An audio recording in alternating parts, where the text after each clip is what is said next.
आज की वीडियो में मैं आपको बताऊंगी कि हम कोरिलेशन किस तरीके से एसपीएसएस में निकाल सकते हैं। इससे पहले कि मैं आपको ये बताऊं कि कोरिलेशन हम एसपीएसएस में कैसे निकालेंगे, सबसे पहले ज़रूरी है कि हम समझें कि कोरिलेशन है क्या। कोरिलेशन बेसिकली हम दो क्वांटिटेटिव वेरिएबल के दरमियान रिलेशनशिप फाइंड आउट करने के लिए कोरिलेशन की टर्म का इस्तेमाल करते हैं। बेसिकली ये बायवेरिएट एनालिसिस है। बायवेरिएट एनालिसिस का मतलब बेसिकली ये है कि जिसमें हम एक वक्त में दो वेरिएबल्स को मेजर करते हैं। एक यूनिवेरिएट होता है। यूनिवेरिएट का मतलब ये है कि जिसमें हम एक वेरिएबल को एक वक्त में एक ही वेरिएबल को डिस्क्राइब कर रहे होते हैं। जैसे फॉर एग्जांपल अगर हम एज का मीन या मीडियन या मॉड मालूम करना चाहते हैं तो इसके लिए हमें दो वेरिएबल्स की ज़रूरत नहीं है, हम जस्ट एक वेरिएबल का ही मेजर ऑफ सेंट्रल टेंडेंसी के ज़रिए उसका सेंट्रल पॉइंट मालूम कर सकते हैं। ठीक, लेकिन अगर हम दो वेरिएबल्स के दरमियान रिलेशनशिप फाइंड आउट करना चाहते हैं तो इसके लिए ऑब्वियसली हमें दो वेरिएबल्स की ज़रूरत पड़ती है। तो जब हमें डेटा एनालिसिस के लिए दो वेरिएबल्स को एक साथ मेजर करना हो तो ये बायवेरिएट एनालिसिस कहलाता है। ठीक है, तो कोरिलेशन बेसिकली बायवेरिएट में इस्तेमाल होता है और बायवेरिएट के अंदर उस वक्त इस्तेमाल होता है जब हमारे पास दोनों वेरिएबल्स क्वांटिटेटिव हों। क्वांटिटेटिव का मतलब ये है कि दोनों वेरिएबल्स हमारे पास नंबर्स की सूरत में मौजूद हों, या अगर मैं डेटा टाइप की बात करूं तो हमारे पास या तो इंटरवल डेटा मौजूद हो या फिर हमारे पास रेशियो डेटा मौजूद हो। एसपीएसएस में दोनों किस्म के डेटा को स्केल के नाम से बताया जाता है। तो आपके सामने ये जो एक फ़ाइल ओपन हुई हुई है इसमें देख लेते हैं। ये जो वेरिएबल है इसमें आपके सामने यहाँ मेजर्स के कॉलम में लिखा हुआ है कि कौन सा वेरिएबल का मेजर कौन सा है। तो इसमें अगर हमें कोरिलेशन निकालना है तो इसके लिए हमें ऐसा वेरिएबल का इंतखाब करना पड़ेगा जो कि स्केल है। ठीक, तो आइए चलते हैं। कोरिलेशन निकालने के लिए एक चीज़ तो आपने ये समझ ली कि कोरिलेशन हम क्यों निकालते हैं और इसके लिए हमें किन वेरिएबल्स की ज़रूरत है।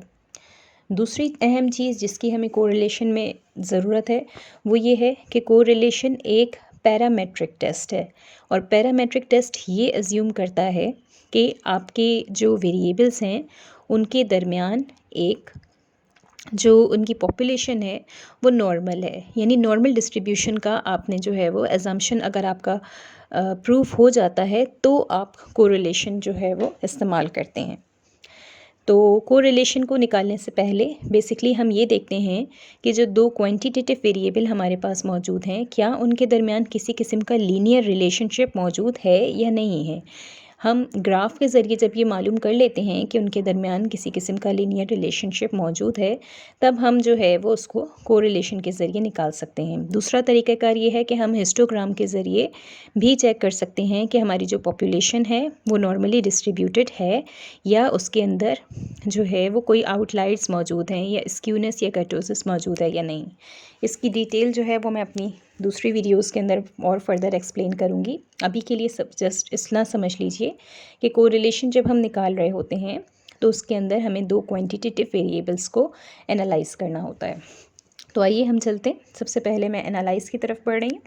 एनालाइज की तरफ जाने के बाद आपने कोरिलेट पर क्लिक करना है। कोरिलेट पर आने के बाद आपने बायवेरिएट पर क्लिक कर देना है।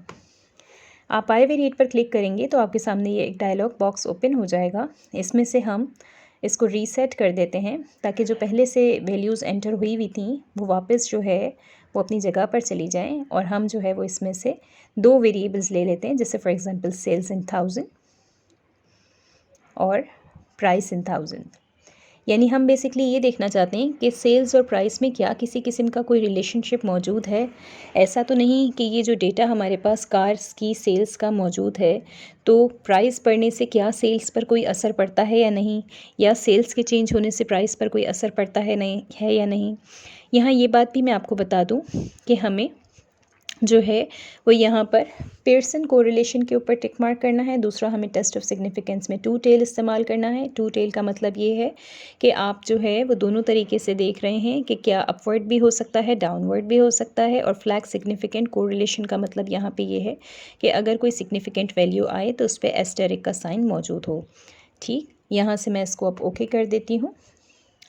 देखिए आपके सामने स्क्रीन पर मौजूद है। अब मैं आपको ये बताती हूँ कि कोरिलेशन जब हमारे पास सामने आ जाता है तो इसकी इंटरप्रिटेशन कैसे करते हैं। सबसे पहले तो ये समझ लीजिए कि इसके अंदर जो हमारे पास n वैल्यू है वो बेसिकली हमें ये बताती है कि हमारा सैंपल साइज़ कितना है, हमारे पास कितना डेटा मौजूद है। ठीक, तो हमें दूसरी चीज़ जो मालूम होनी चाहिए वो ये मालूम होनी चाहिए कि पियर्सन कोरिलेशन की जो वैल्यू है वो हमेशा +1 से -1 के दरमियान ही आएगी। +1 से -1 के दरमियान होने का मतलब ये है कि अगर +1 है तो इट मीन्स कि पॉजिटिव कोरिलेशन है आपका, और अगर -1 है तो इसका मतलब है परफेक्ट नेगेटिव कोरिलेशन है, राइट। तो सबसे पहले मैं ये भी बता दूं कि पॉजिटिव कोरिलेशन और नेगेटिव कोरिलेशन क्या है। पॉजिटिव कोरिलेशन का मतलब ये है कि अगर एक वेरिएबल आपका इंक्रीज़ हो रहा है तो दूसरा भी इंक्रीज़ होगा, और अगर एक वेरिएबल आपका डिक्रीज़ हो रहा है तो दूसरा वेरिएबल भी डिक्रीज़ होगा। बिल्कुल वैसे ही जैसे एक वेरिएबल एक डायरेक्शन में जाएगा तो दूसरा वेरिएबल भी उसी डायरेक्शन में जाएगा, या अगर एक वेरिएबल दूसरी डायरेक्शन में जा रहा है, डाउनवर्ड जा रहा है, तो दूसरा वेरिएबल भी डाउनवर्ड ही जाएगा। जैसे फॉर एग्ज़ाम्पल अगर किसी भी सोसाइटी में एजुकेशन बढ़ती है तो वहाँ इकनॉमिक स्टेबिलिटी बढ़ती है। अगर मैं इकनॉमिक स्टेबिलिटी और एजुकेशन को दो वेरिएबल्स मान लूँ और कहूँ कि ये दोनों चीज़ें आपस में कोरिलेटेड हैं क्योंकि एक चीज़ इंक्रीज़ होती है तो दूसरी चीज़ भी इंक्रीज़ होती है, तो इट मीन्स कि मैं पॉजिटिव कोरिलेशन की बात कर रही हूँ। और अगर मैं इसकी बात करूँ कि एक वेरिएबल के इंक्रीज़ होने से दूसरा वेरिएबल डिक्रीज़ हो जाता है, तो इट मीन्स कि मैं नेगेटिव कोरिलेशन की बात कर रही हूँ। नेगेटिव कोरिलेशन की एक एग्जांपल ये हो सकती है कि किसी भी सोसाइटी में अगर क्राइम रेट डिक्रीज़ होता है तो उससे इकनॉमिक स्टेबिलिटी बढ़ जाती है। तो क्राइम रेट और इकनॉमिक स्टेबिलिटी की अगर मैं बात करूँ, या मैं जो है वो जॉब अपॉर्चुनिटीज़ की बात करूँ, तो बेसिकली ये नेगेटिव कोरिलेशन हो गया। क्यों? क्योंकि एक वेरिएबल डिक्रीज़ हो रहा है तो दूसरा वेरिएबल इंक्रीज़ हो रहा है। ठीक, दूसरी चीज़ हमें ये समझना ज़रूरी है कि कोरिलेशन की जो वैल्यूज़ आती हैं, इसमें +1 को अगर मैं पॉजिटिव कोरिलेशन कह रही हूँ, परफेक्ट पॉजिटिव कोरिलेशन, और इसी तरीके से -1 को अगर मैं परफेक्ट नेगेटिव कोरिलेशन कह रही हूँ, तो इट मीन्स अगर आपकी वैल्यू 0 आई है तो it means there is no relation between both variables, right. और अगर आपकी वैल्यू 0 से कहीं करीब करीब है तो इट मीन्स आपका रिलेशनशिप दोनों वेरिएबल्स के दरमियान बहुत ही वीक है। अगर आपकी वैल्यूज़ 0.5 के करीब हैं तो इट मीन्स कि आपका रिलेशनशिप मॉडरेट लेवल पर है, और अगर आपकी फ्रिक्वेंसी जो है वो 0.7 से ऊपर आती है तो इट मीन्स कि आप स्ट्रॉन्ग रिलेशनशिप की तरफ जा रहे हैं, और अगर ये 0.1 आ जाती है तो इट मीन्स कि आपका परफेक्ट रिलेशनशिप है। चलिए अब इंटरप्रिटेशन करना शुरू करते हैं। सबसे पहले इंटरप्रिटेशन जो इस चार्ट को देखते हुए हम कर सकते हैं वो ये कर सकते हैं कि यहाँ पर पियर्सन कोरिलेशन का जो खुद से रिलेशनशिप है, यानी सेल्स इन थाउजेंड का सेल्स इन थाउजेंड से जो रिलेशनशिप है वो हमेशा परफेक्ट होगा और उसकी वैल्यू हमेशा 1 ही आएगी। ठीक है, और ये क्रॉस टैब है, इस वजह से आप देख सकते हैं कि यहाँ पर सेल्स इन थाउजेंड का अपने आप से रिलेशन 1 है। इसी तरीके से प्राइस इन थाउजेंड से रिलेशनशिप 1 है। दूसरी चीज़ मैंने आपको ये बताई कि हम ये देख सकते हैं कि n की वैल्यू क्या है। n की वैल्यू का मतलब है sample size sales in thousand में कितना है और प्राइस इन थाउजेंड्स में कितना है। ठीक है, तो अब हम जो है वो ये देख सकते हैं कि बेसिकली इसकी इंटरप्रिटेशन कैसे करेंगे। तो इसकी इंटरप्रिटेशन के लिए हमें ये देखना है कि यहाँ पर पियर्सन कोरिलेशन की सबसे पहले वैल्यू क्या आई है। तो यहाँ पर पियर्सन की कोरिलेशन की वैल्यू आप सबसे पहली चीज़ देख सकते हैं कि यहाँ पर नेगेटिव का साइन मौजूद है। नेगेटिव का मतलब ये है कि आपका दोनों वेरिएबल्स के अंदर नेगेटिव कोरिलेशन है।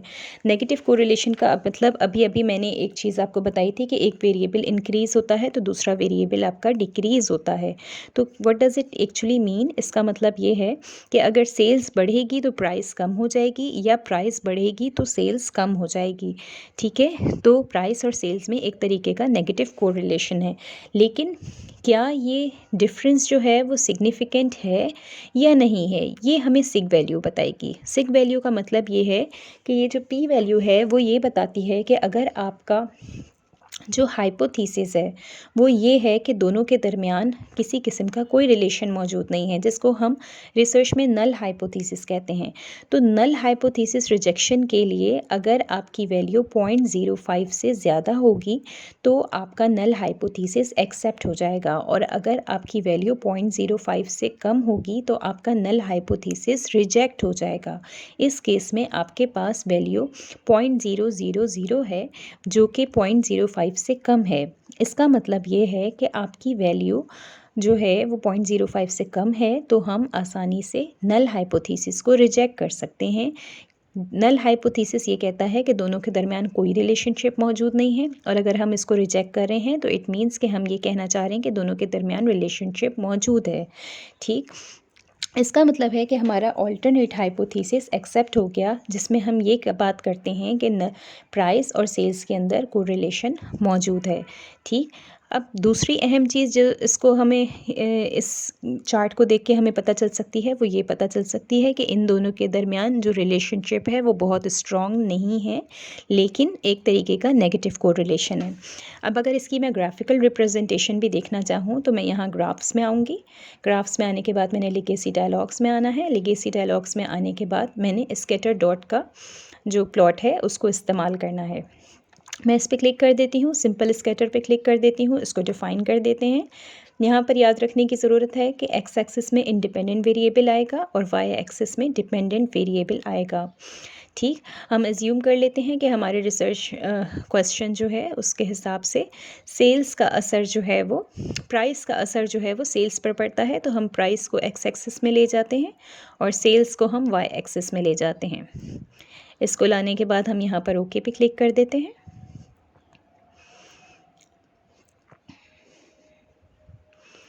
ओके पे मैंने क्लिक किया तो आप यहाँ पे देख सकते हैं कि हमारे सामने ये प्लॉट आ गया है, स्कैटर प्लॉट।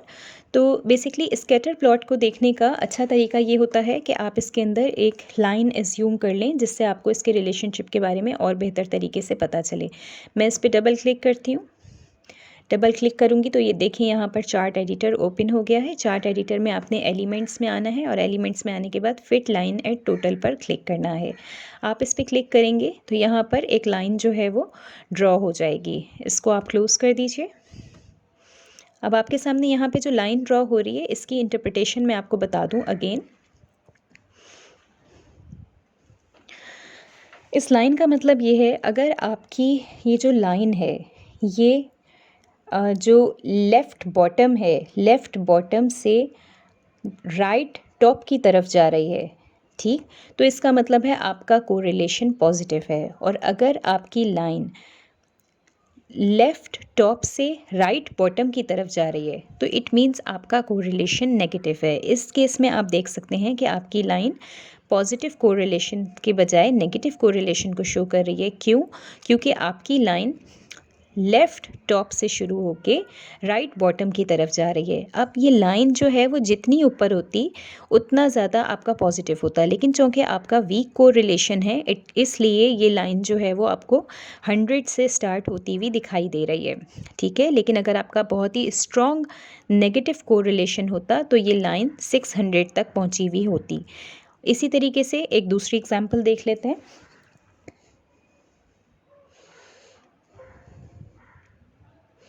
जैसे आपके सामने ये कार्स और सेल्स का डेटा मौजूद है, तो मैं इसको जो है वो वापस एनालाइज में जाती हूँ और इसके बाद मैं फिर से कोरिलेट में जाती हूँ, बाइवेरिएट में जाती हूँ, और जाने के बाद अब हम इसमें कुछ और भी चीज़ें ऐड कर लेते हैं। जैसे फॉर एग्ज़ाम्पल मैं यहाँ पर हॉर्स पावर ऐड कर लेती हूँ और इंजन साइज़ भी ऐड कर लेती हूँ। ठीक है, और अब इसको जो है वो ओके कर देती हूँ। यानी इसका मतलब है कि मैं एक वक्त में 4 वेरिएबल्स का आपस में कोरिलेशन देखना चाह रही हूँ। ठीक, अब इसको मैं ओके कर लेती हूँ। तो देखिए हमारे सामने ये क्रॉस टैब जो है वो ओपन हो गया है। हम एक वक्त में जो है 2 वेरिएबल्स का कोरिलेशन ही यहाँ पर देख रहे हैं बेसिकली, लेकिन ये हमें क्रॉस टैब के अंदर एक साथ दिखा रहा है। यानी सेल्स इन 1000 का प्राइस से क्या रिलेशनशिप है, सेल्स इन 1000 का हॉर्स पावर से क्या रिलेशन है, सेल्स इन 1000 का इंजन साइज से क्या रिलेशन है। ठीक, इसी तरीके से प्राइस इन 1000 का सेल्स से क्या रिलेशन है, प्राइस का प्राइस से क्या रिलेशन है, प्राइस का हॉर्स पावर से क्या रिलेशन है, प्राइस का इंजन साइज से क्या रिलेशन है। इसी तरीके से हॉर्स पावर का सेल्स से क्या रिलेशन है, हॉर्स पावर का प्राइस इन थाउजेंड से क्या रिलेशन है, और हॉर्स पावर का इंजन साइज से क्या रिलेशन है। आपके सामने ये सारा चार्ट मौजूद है। अब इसकी इंटरप्रिटेशन मैं बता देती हूँ। सबसे पहले तो मैंने आपको ये बात बताई थी कि आपकी एन वैल्यू ये बताती है कि आपके पास डेटा कितना मौजूद है, आपका सैंपल साइज़ कितना है। ठीक, तो बेसिकली आपके पास जो है वो सेल्स इन थाउजेंड का डेटा आ गया कि आपके पास 157 क्वांटिटीज़ का डेटा मौजूद है, राइट। अब आपने क्या करना है, सेल्स इन थाउजेंड में दूसरी चीज़ जो देखनी है वो ये देखनी है कि सेल्स इन थाउजेंड का सेल्स इन थाउजेंड से जो कोरिलेशन है वो हमेशा परफेक्ट होगा, क्योंकि एक रिलेशन का जो खुद, एक वेरिएबल का जो खुद से रिलेशनशिप होता है ये हमेशा परफेक्ट कोरिलेशन होता है।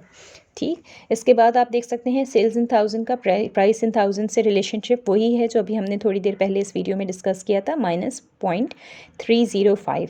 ठीक है, और यहाँ हम देख सकते हैं कि नल हाइपोथेसिस हमारा रिजेक्ट हो रहा है। इसी तरीके से सेल्स का अगर मैं हॉर्स पावर से रिलेशनशिप की बात करूँ तो यहाँ पे ये रिलेशनशिप नेगेटिव नज़र आ रहा है, और 0.1 का मतलब ये है कि बहुत ही वीक नेगेटिव कोरिलेशन है। ठीक, अब अगर ये सिग्निफिकेंट है या नहीं ये मैं सिग्निफिकेंस वैल्यू से चेक करूँगी। 0.01 का मतलब है कि ये 0.05 से कम है, इसका मतलब है कि हमारा नल हाइपोथेसिस जो है वो रिजेक्ट हो रहा है, लेकिन बहुत ही वीक कोरिलेशन हमारा मौजूद है। तो इस तरीके से हम जो है वो इस चार्ट को इंटरप्रेट कर सकते हैं। आप इंजन साइज़ को देख सकते हैं कि सेल्स का इंजन से क्या रिलेशन है। ये बहुत ही स्ट्रॉन्ग वैल्यू आ रही है 0.804 की। ठीक है, यानी इंजन साइज़ का असर सेल्स पर पड़ रहा होता है, या हम कह सकते हैं कि सेल्स का असर इंजन साइज़ पर पड़ रहा होता है। तो बेसिकली हम इसको किस तरीके से इंटरप्रेट करेंगे, हमने सबसे पहले ये देखना है कि हमारी जो ये वाली वैल्यू है, बेसिकली ये जो सिग्निफिकेंस वैल्यू है ये 0.5 से ज़्यादा है या कम है। यहाँ पर ये 0.5 से ज़्यादा है, तो हम ये 0.05 से ज़्यादा है, इसलिए हम कह सकते हैं कि हमारा यहाँ पर नल हाइपोथेसिस एक्सेप्ट हो रहा है। इंजन साइज़ और सेल्स का आपस में कोई ताल्लुक़ नहीं है। ठीक, अब ये देखिए कि जो मैं सिग्निफिकेंट वैल्यूज़ की बात कर रही थी कि उस पर एस्टेरिक का साइन मौजूद होता है, तो आप यहाँ देख सकते हैं कि यहाँ पर हॉर्स पावर का प्राइस इन थाउजेंड से पॉजिटिव कोरिलेशन है जो कि हमें स्ट्रॉन्ग नज़र आ रहा है। और यहाँ हम सिग्निफिकेंस वैल्यू भी देख सकते हैं कि सिग्निफिकेंस वैल्यू के मुताबिक ये डिफरेंस जो है वो मीनिंगफुल भी है। क्यों? क्योंकि 0.05 से ये वैल्यू हमारी कम आ रही है। इसका मतलब है हॉर्स पावर और प्राइस इन थाउजेंड का आपस में स्ट्रॉन्ग पॉजिटिव कोरिलेशन है। ठीक, अब इसी चीज़ को अगर मैं ग्राफ के ज़रिए आपको बताऊँ तो हम लेगेसी डायलॉग्स में आ रहे हैं, उसके बाद स्कैटर डॉट में आ रहे हैं। सिंपल स्कैटर पे क्लिक कर रही हूँ, डिफ़ाइन कर रही हूँ। यहाँ से हम वैल्यूज़ को रीसेट कर लेते हैं। मैंने बात की थी कि हॉर्स पावर को हम जो है वो इंडिपेंडेंट कंसीडर कर लेते हैं, और जो है वो हॉर्स पावर का प्राइस से जो है वो रिलेशनशिप था, तो प्राइस को जो है वो हम डिपेंडेंट कंसीडर कर लेते हैं। अब मैं इसको ओके कर लेती हूँ। देखिए हमारे सामने ये डेटा आ रहा है। डेटा को मैं जो है वो डबल क्लिक करती हूँ, एलिमेंट्स पे आती हूँ, और एलिमेंट्स पे आने के बाद फिट लाइन एट टोटल पे क्लिक करती हूँ, उसको क्लोज़ करती हूँ, इसको भी यहाँ से क्लोज़ करती हूँ। अब देखिए इस डेटा को। अच्छा, ये जो स्कैटर प्लॉट होता है इसमें बेसिकली ये होता है कि एक वैल्यू x की आ रही है, एक वैल्यू y की आ रही है, एक x की एक y की। तो अगर ये जितना लाइन के इर्द गिर्द करीब करीब डेटा होगा उतना आपका कोरिलेशन मौजूद है, और जितना आपकी वैल्यूज़ स्कैटर्ड हुई होंगी, दूर दूर होंगी, इट मीन्स कि आपका कोरिलेशन मौजूद नहीं है।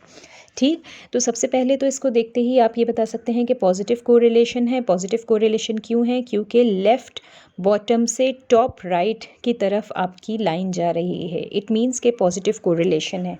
अगर नेगेटिव कोरिलेशन होता तो लेफ़्ट टॉप से राइट बॉटम की तरफ लाइन जाती। ठीक, दूसरी चीज़ आप देख सकते हैं कि लाइन के आपके जो है वो इर्द गिर्द डेटा मौजूद है और बहुत ही कंबाइन हुआ है। इट मीन्स के दोनों वेरिएबल्स के दरमियान लीनियर को रिलेशनशिप मौजूद है जो कि काफ़ी स्ट्रॉन्ग दिखाई दे रहा है। ठीक, तो इस तरीके से आज की वीडियो में मैंने आपको बताया कि हम दो क्वांटिटेटिव वेरिएबल का कोरिलेशन किस तरीके से निकाल सकते हैं। उम्मीद है कि आपको समझ में आया होगा।